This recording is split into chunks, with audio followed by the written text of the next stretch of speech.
Nesse vídeo a gente vai falar sobre a ditadura civil-militar no Brasil e como esse evento, que começou com a promessa de ser rápido, acabou moldando o país por mais de 2 décadas. Eu sou o Mohamed e sejam bem-vindos ao V de História, moçada!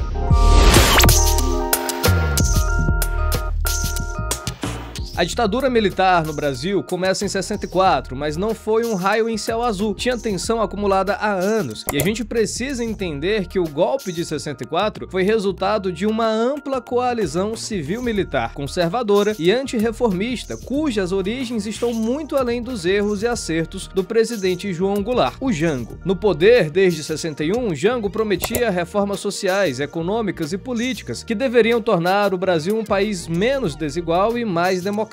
Só que a direita não via a coisa dessa maneira. E ele era visto como amigo dos comunistas, irresponsável, um populista que prometia mais do que podia dar às classes populares. Tudo isso acontece no meio da Guerra Fria, e a doutrina de segurança nacional norte-americana dizia que o inimigo não estava mais em outro país estrangeiro, mas sim entre os próprios cidadãos, aqueles que poderiam tirar o país da órbita da influência capitalista. E os governos norte-americanos não pouparam esforços para treinar militares e preparar intelectuais para executar golpes de Estado na América Latina. A famosa Operação Brother Sun estava traçada, com uma força naval de apoio logístico para evitar a caracterização de uma intervenção direta, e o apoio diplomático ficaria a cargo dos Estados Unidos. Aí, no meio dessa tensão toda, o general Olímpio Mourão Filho toma a decisão de sair de Minas Gerais com sua coluna de recrutas naquela madrugada para salvar o Brasil do comunismo e da subversão, depois de ouvir um discurso de Jango. A reação de Castelo Branco, que era o grande líder da facção mais organizada dos conspiradores, sob o beneplácito dos Estados Unidos, foi sintomática. Ele considerava que a ação era uma precipitação e que poderia estragar o plano. Só que o movimento já tinha começado, e na noite de 2 de abril, em franco desrespeito à Constituição que afirmavam defender, as forças conservadoras do Congresso Nacional declararam a vacância da presidência da República sem discussão no plenário, ainda com o presidente em território nacional. Esse momento, que marca a legalização do golpe, foi conduzido por um Comando Supremo da Revolução, integrado pelos chefes das 3 Forças Armadas, que editou o primeiro ato institucional e afetou as primeiras punições, como cassações de mandatos e suspensões de direitos políticos. Era preciso, segundo os vitoriosos, elaborar algum tipo de regulamentação jurídica que desse uma aparência de licitude ao novo regime. Necessidade essa que ecoava a velha tradição legiferante e o bacharelismo das elites. Havia alguns problemas e dúvidas urgentes: como seria escolhido o presidente, qual seria o tamanho do mandato e como aplicar as punições aos derrotados, porque os grupos mais radicais insistiam na necessidade de uma operação de limpeza, tendo em vista, sobretudo, os militares que apoiavam Goulart, os comunistas e subversivos em geral, e os políticos corruptos. Diante da dificuldade de obter a aprovação do Congresso, procuraram o jurista Francisco Campos, famoso por ter sido o autor da Constituição de 1937, base do Estado Novo. E Francisco Campos, em conversa com o Comando Supremo, convenceu os integrantes de que o adequado seria outorgar o ato sem aprovação do Congresso Nacional, pois a revolução seria a fonte legítima do poder. Esse golpe, que a gente chama de civil-militar, rapidamente se transformaria em um regime militar, e o carnaval da direita civil logo teria sua quarta-feira de cinzas, porque muitos que defenderam a queda de Goulart talvez não tivessem a plena consciência do que estava por vir. O golpe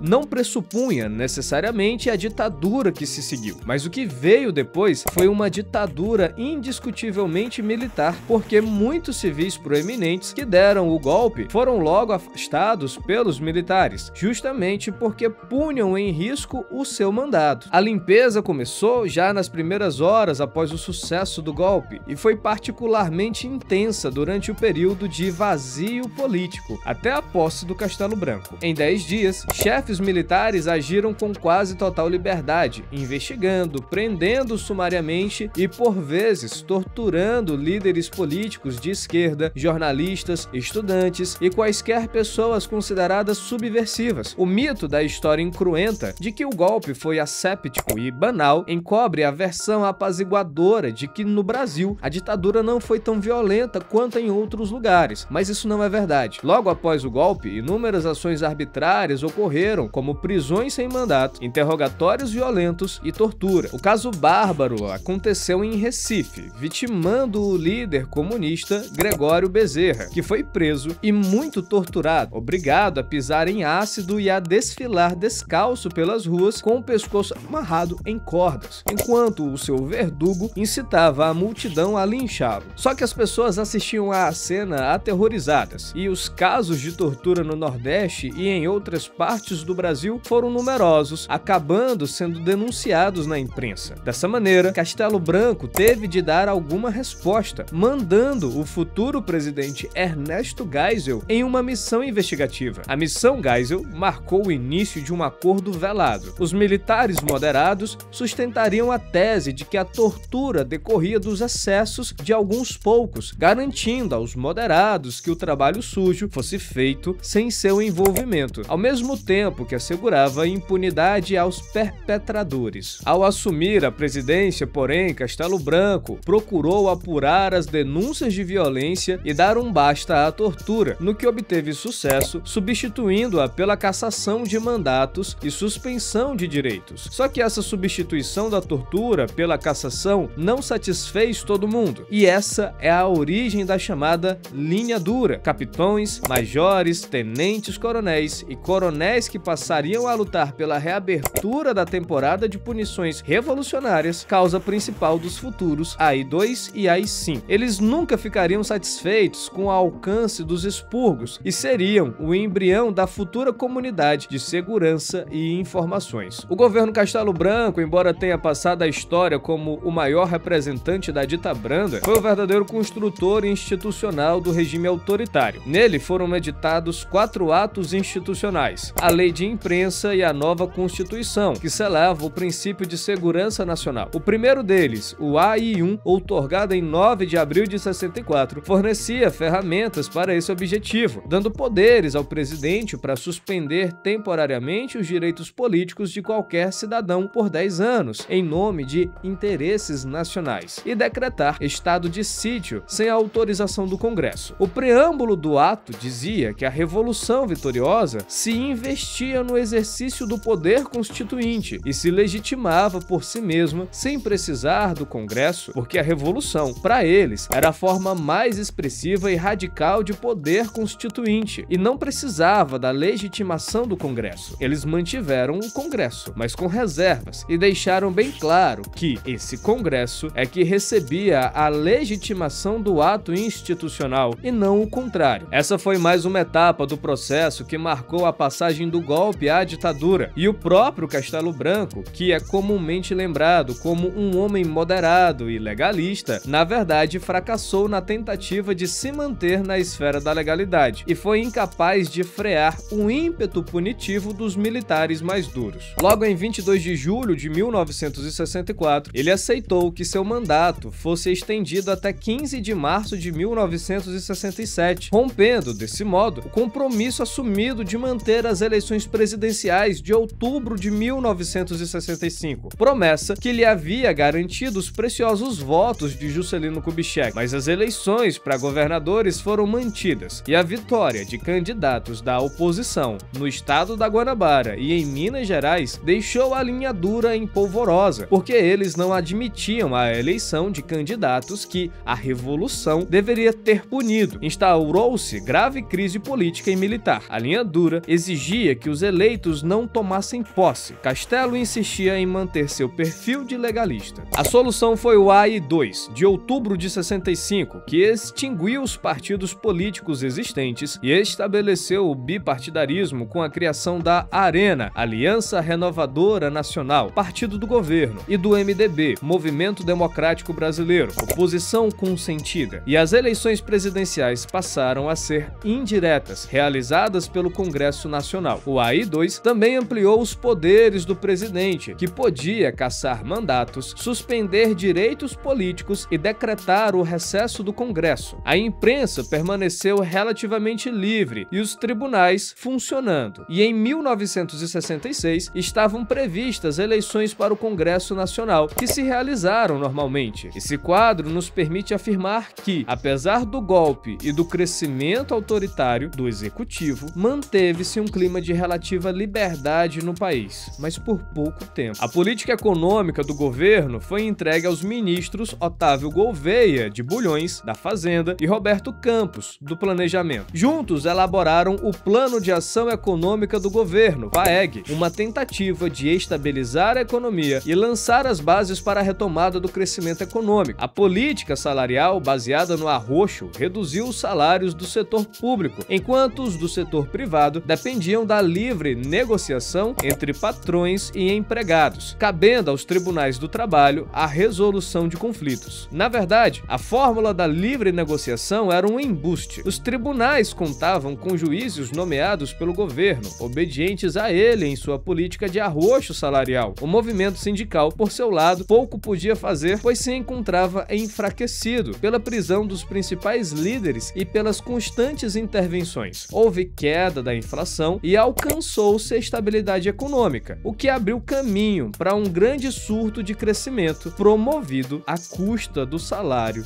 dos trabalhadores. O primeiro objetivo do regime era destruir uma elite política e intelectual reformista, cada vez mais encastelada no Estado. E o segundo objetivo, não menos importante, era cortar os eventuais laços organizativos entre essa elite política e intelectual e os movimentos sociais de base popular, como o movimento operário camponês. Aliás, para eles, não foi preciso esperar o AI-5 para desencadear uma forte repressão policial e política. Embora a fase pré-AI-5 ainda não fosse marcada pela censura prévia rigorosa e pelo terror de Estado sistemático contra opositores, armados ou não, isso não significa diminuir o caráter autoritário do regime de 64. Em 67, assume a presidência o general Costa e Silva, que prometia uma política de humanização do regime, só que a realidade foi bem diferente. A oposição ao regime crescia, especialmente entre os estudantes e os trabalhadores, e em 68 o movimento estudantil ganhou força, com grandes manifestações de rua. A passeata dos 100.000, no Rio de Janeiro, foi um dos maiores protestos contra a ditadura, reunindo estudantes, intelectuais, artistas e políticos de oposição. O regime respondeu com mais repressão e a tensão aumentava. Em setembro de 1968, o deputado federal Márcio Moreira Alves fez um discurso no Congresso criticando duramente os militares e sugerindo que a população boicotasse as comemorações do 7 de setembro e que as moças não saíssem com oficiais. Os militares ficaram furiosos e exigiram que o Congresso cassasse o mandato do deputado. Só que o Congresso recusou, e isso foi a gota d'água. Em 13 de dezembro de 1968, Costa e Silva decretou o Ato Institucional número 5, o mais duro de todos os atos institucionais, que dava ao presidente poderes praticamente ilimitados. O AI-5 fechou o Congresso Nacional por tempo indeterminado, suspendeu o habeas corpus para crimes políticos, permitiu a cassação de mandatos e a suspensão de direitos políticos sem qualquer justificativa e autorizou a intervenção federal nos estados e municípios. A censura prévia foi instituída para jornais, revistas, livros, peças de teatro, filmes e músicas, e a repressão se intensificou brutalmente. A tortura passou a ser sistemática e institucionalizada, praticada em porões de delegacias e em centros clandestinos de detenção. O AI-5 marca o início dos anos de chumbo, o período mais violento da ditadura brasileira. A luta armada contra o regime se intensificou. Vários grupos de esquerda, frustrados com a impossibilidade de oposição legal, optaram pela guerrilha urbana e rural. A luta armada assumiu a forma de guerra de guerrilhas, inspirada na Revolução Cubana de Fidel Castro e na Guerra do Vietnã. Dois focos guerrilheiros se destacaram. O primeiro, chefiado pelo capitão Carlos Lamarca, oficial dissidente do exército, resistiu por mais tempo. O fracasso da guerrilha no interior do país foi acompanhado pelo inesperado sucesso da guerrilha urbana, organizado por Carlos Marighella, líder da Aliança Libertadora Nacional, a ALN, que operava na região das grandes capitais, principalmente São Paulo. A repressão teve sucesso, com Fleury comandando pessoalmente a emboscada que resultou na morte de Marighella nas nas ruas de São Paulo, em novembro de 1969. Um dos episódios mais marcantes foi o sequestro do embaixador norte-americano Charles Elbrick, em setembro de 1969, realizado pela ALN e pelo Movimento Revolucionário 8 de Outubro. Os guerrilheiros exigiram a libertação de 15 presos políticos em troca do embaixador e o governo cedeu, mas respondeu com mais violência. Outros sequestros de diplomatas aconteceram nos anos seguintes, mas a repressão foi esmagando os grupos guerrilheiros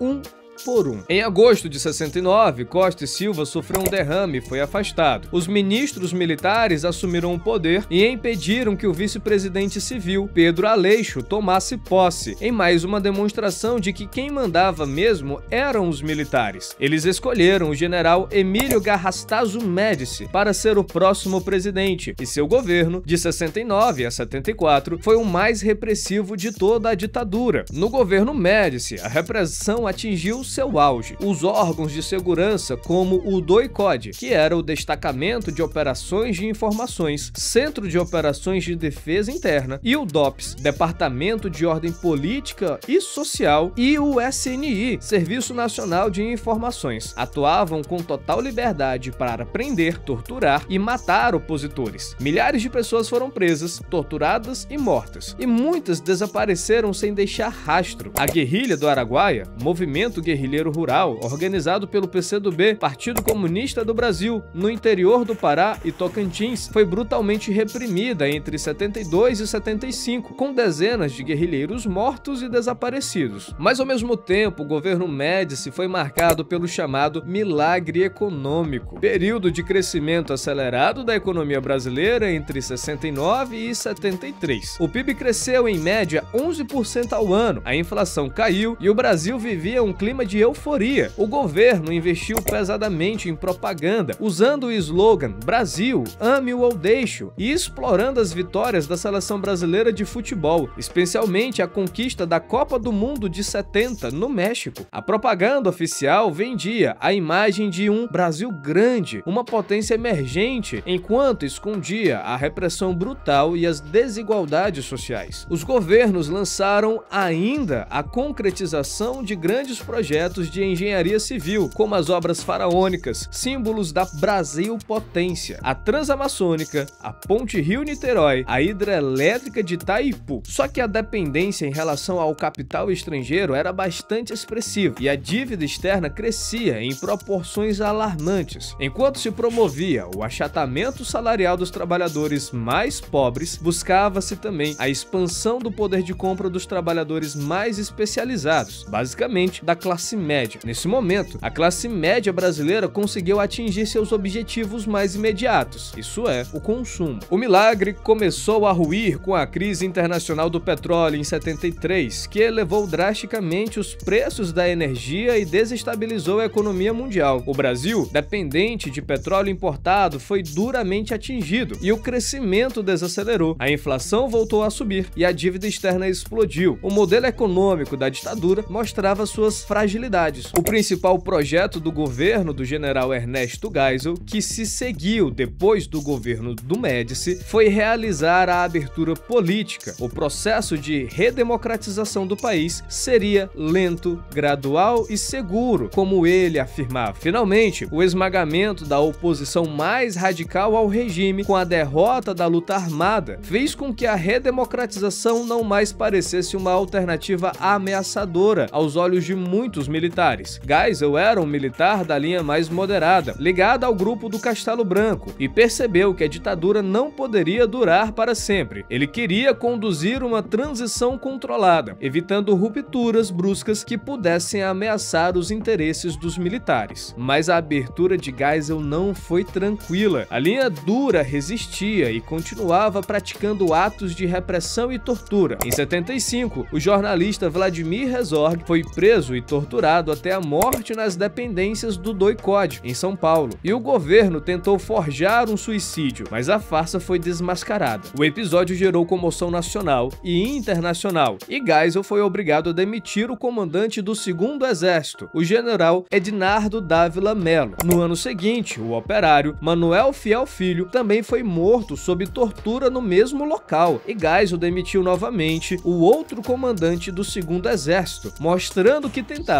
de alguma forma, controlar os excessos da linha dura. Em 77, Geisel fechou temporariamente o Congresso Nacional e decretou o Pacote de Abril, um conjunto de medidas que alteravam as regras eleitorais para garantir a maioria do governo no Congresso. Ele criou os senadores biônicos, que 1/3 do Senado seria escolhido indiretamente, e aumentou o mandato presidencial de 5 para 6 anos. Essas medidas mostravam que a abertura seria mesmo controlada e que os militares não abririam mão do poder facilmente. Só que a segunda crise internacional do petróleo, em 1979, provocou um novo desequilíbrio nas contas externas, e o Brasil passou a viver uma situação de estagflação, estagnação econômica com inflação. Quando em 1992 o México decretou a moratória, os bancos internacionais passaram a temer o mesmo comportamento por parte do Brasil e cancelaram novos empréstimos. A crise econômica se agravava e a insatisfação popular crescia. Em 1979, assume a presidência o general João Figueiredo, o último presidente militar. Ele prometeu continuar a abertura iniciada por Geisel, e uma de suas primeiras medidas foi a Lei da Anistia, aprovada em agosto de 1979. A lei permitiu o retorno dos exilados políticos e a libertação de presos políticos, mas também anistiou os torturadores e agentes de repressão, impedindo que fossem punidos pelos crimes cometidos durante a ditadura. A anistia foi ampla, geral e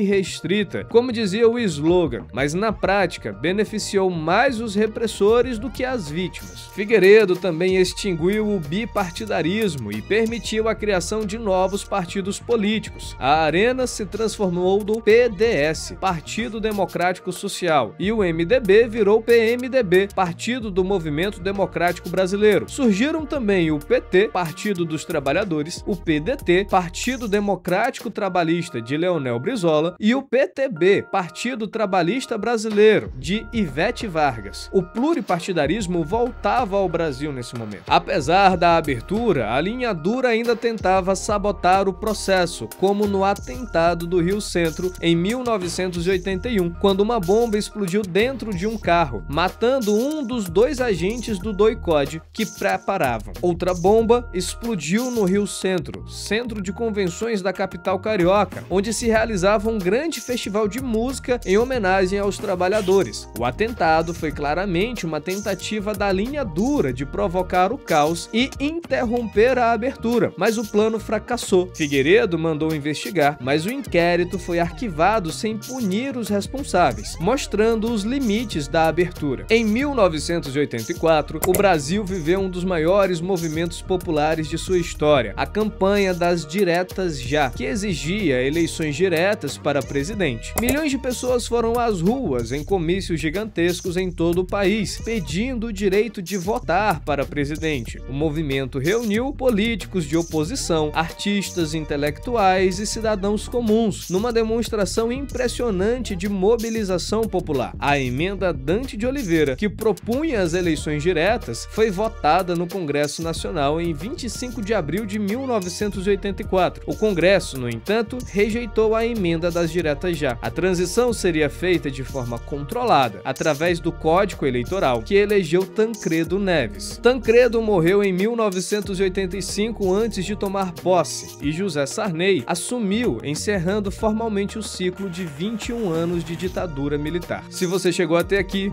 muito obrigado pela atenção. Deixa o like e compartilha com quem você acha que precisa entender um pouco mais sobre como funcionou a ditadura civil-militar. Obrigado pela atenção, abraço e até a próxima.